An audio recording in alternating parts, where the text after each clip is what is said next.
Mariam, what do you want to do? Hello, welcome to Politics in Brief. I am Christiana Olayemi. Today we'll be talking about the South Africa politics and the recent resignation of Jacob Zuma from being the president of South Africa. And in the studio with me to discuss this topic is a Nigerian based in South Africa. He was actively involved in the peace resolution of the South African xenophobia attack on Nigeria. His name is Prince Debo Adesina. Welcome, sir, to the studio. Quickly, I would like you to introduce yourself and your involvement in the peace resolution briefly before we go into the topic of it. Well, thank you very much. My name is Prince Debo Adesina. I own Ali Hamin Consultants, and I'm a security expert and practically involved in politics, a seasonal politician. I'm currently the deputy chairperson of PDP South African Wing, the chapter, and also we have kind of like relationship with ANC. And also in the area of xenophobia, I represent the foreign national at the United Nations on xenophobia. And it has to do with security, peace, because my slogan says security is my business, peace is my mission. Okay, thank you for that introduction. Yes, we want to go straight into the past president, Jacob Zuma. How many years has he been a president of South Africa, and how many more years, if he wasn't asked to resign, would he have spent? Like how many more years would it have been for him to finish his tenure? South African politics is very, very different from the Nigerian politics. President Zuma, I've served the ANC in different categories. Before he became the president of ANC. He was one time the head of the intelligence in South Africa, in the ANC during the struggle. So he served the first time of 5 years, and he was about to finish the second term of 5 years, which is supposed to be finishing next year, 2019, before he was asked by the current leadership, who was his deputy president in the party and also in the country, that's Comrade Cyril Ramaphosa, and he was asked to honorably resign due to the problems being faced by the South Africans in South Africa, and based on the issue, it would have been a thing for him to serve the complete 10 years, but okay, just like they did to the former president Mbeki, he was also asked to resign, and instead of practically impeach in the parliament. Okay, Nigerians would like to know, because Jacob Zuma was actually in Nigeria last year, and he had a very lovely welcome by the past president, Olusegun Obasanjo. He actually visited Owerri, where, because of his goodwill, according to the present governor of Imo State, he had to erect a statue in honor of him because of his goodwill. So the story now is just so complicated. If Nigeria, some of Nigeria's leaders see Zuma as someone that is worth having a statue erected, I mean, why would South Africans not even give him the 1 year more to, finish his tenure? What could it have been that he was asked to resign at the tail end of his tenure? And that's politics. It depends on the angles where individual faces. The Governor Rochas Okorocha decided to erect the statue of President Zuma, maybe on their own personal accord, and maybe his involvement in the economy of the Owerri people or the Imo State people. That is clear to him. But in terms of the local politics in South Africa, the opposition parties, which are the DA and the EFF, And the DA, that's Democratic Alliance, led by Musi Maimani, and the EFF, which is also part of the leadership, used to be part of ANC. He was the former president of the Youth League of the ANC, that Comrade Malema, decided to raise some issues about the former public protector on the state capture. Zuma as a person, Zuma as a president, has never really had any problem with the people, but because of his associates and his association with the Gupta family has led to the issue whereby he has to ask to resign from office because they believe the state has been captured by some individuals to really milk or stroll the states out of their wealth. And the other party used different dynamics to speak to the people by coming up with protests, which we call toy toy, to make people feel no. And the government is not doing well. And the government himself, the government led by then President of South Africa, Jacob Zuma, believes, no, I'm doing the right thing. This is just white monopoly. They want to, put things like I'm bad. And immediately they raise something against President Zuma, and maybe the dollar will change. There's this idea of when the dollar, since Ramaphosa have taken the leadership, last year when Zuma was there, we were buying almost 15 rand to a dollar. Today is 11 rand something. It has dropped drastically. So there's something that might not really be clear to the populace in terms of the citizen. What the citizen wants to see change, maybe the change of a billionaire called Cyril Ramaphosa, which they believe he has money before coming into politics. He's a lawyer, well articulate, very brilliant guy. What you're trying to say is the citizens are in support of his resignation. It's not like generally there was actually no reason for him to have resigned, as in based on the economy, based on the security of the citizens. It's just a particular faction that is in support with some particular family that the party has to let him resign, or? Yes. Because when you're talking about the economy, you're talking about the security. I think they manage their security very well in South Africa. Whether you are in the opposition, whether you are in the ruling party, whatever.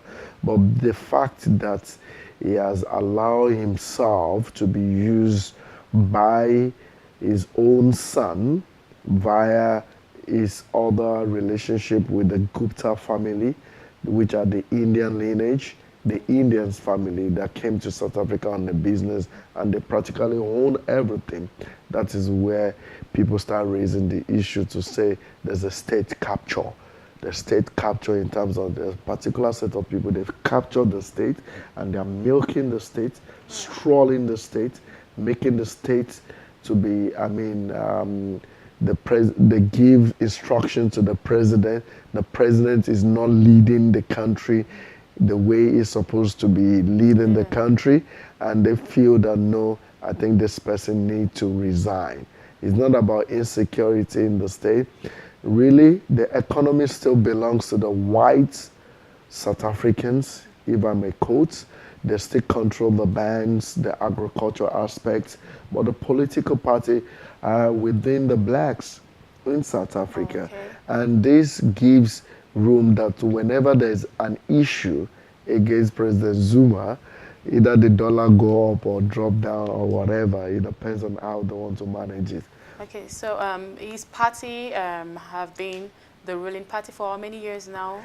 Since the democracy, 1994. Oh. Since Mandela was released in 1990, they formed the government of the ANC. They've been in power. After Mandela, it was Mbeki. After Mbeki, there's Jacob Zuma. And they served 5 years term. So he was deputy president under Mbeki, that was fired by Mbeki because of issue of corruption. and he went on the ground, he went to do his politics, and he came back and grabbed the leadership.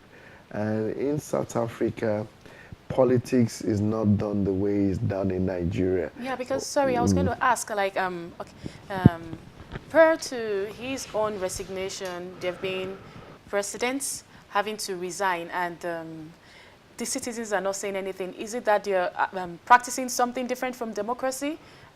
Because if a party asks someone to resign, he resigns, and the citizens have nothing to say about it. Let me just clear it very clearly and make it very clear and short. ANC, which is the ruling party, is not like APC of Nigeria. Or PDP. Or PDP. Okay. ANC deploy its cadre to go and serve in particular places. Okay. They vote for party, not for an individual. In the Nigerian context, we vote for individuals. So the ANC government, the ANC won the party, they deploy their comrades. Okay, because you are the president of the party, automatically you're going to be the president of the country. The deputy president of the party will automatically be the deputy president of the country. So that is the way it works. So when they had then Zuma was the 54 ANC presidents.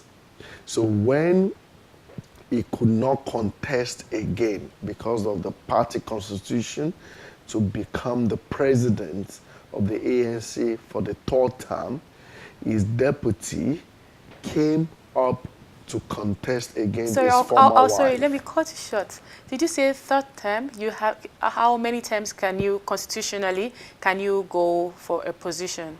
In the ANC, you can contest as long as you could, but the constitution of the country only gives you 2 terms to lead.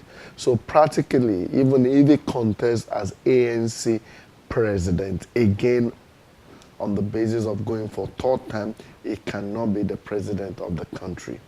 Wow. So the constitution of ANC differs from the constitution of South Africa. So people believe the former AU chairperson, Dlamini Zuma, which was the former wife of Jacob Zuma, contested against the current ANC president, Cyril Ramaphosa. And people believe Zuma was trying to use his ex-wife to take over the leadership in order for him to stay in power and manage the affair till the end of his tenure. But this thing changed in terms of last year, December, when they went to go and do their own election of the party. And after Cyril Ramaphosa won the party election, automatically the ball has changed. The table has turned around to say we cannot have 2 leadership. We cannot have the president of ANC to be the deputy president of the country. And unfortunately for Cyril Ramaphosa, Zuma have been accused of different atrocities, right from in Kankla, the house that was built that they claim he used the South African government money to build, the state capture, allowing the Gupta family to dictate how he has to rule the country. They give him the list of the ministers, he fires and hire ministers. People are so tired of knowing he's not educated, even though he's the president, whatever. Sorry, as we round up, I just need us to be, I need you to clear this out.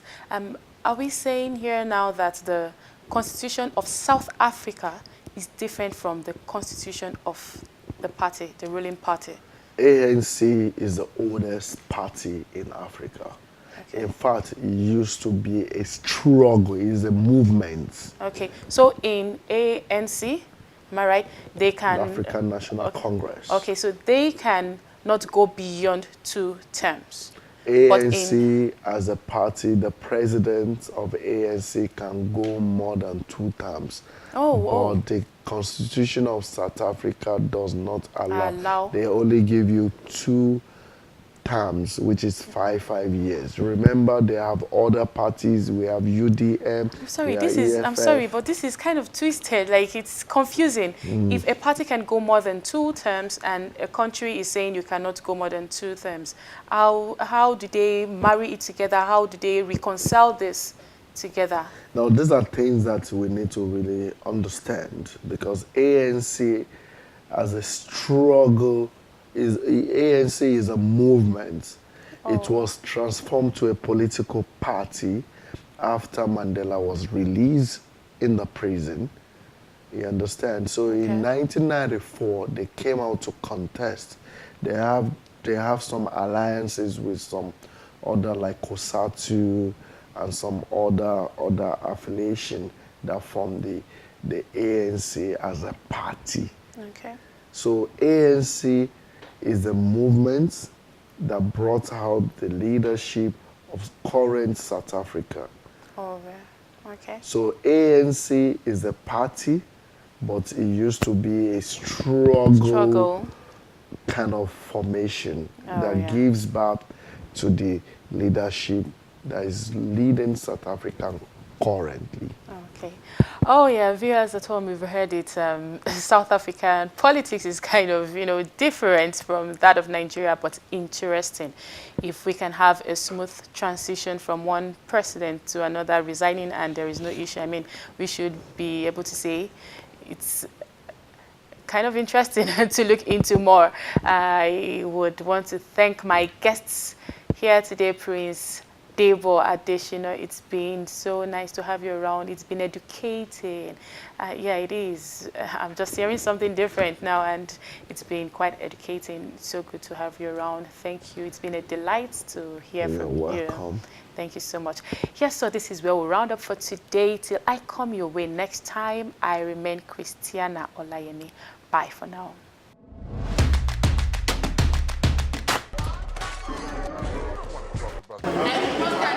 Mariam, what they say when you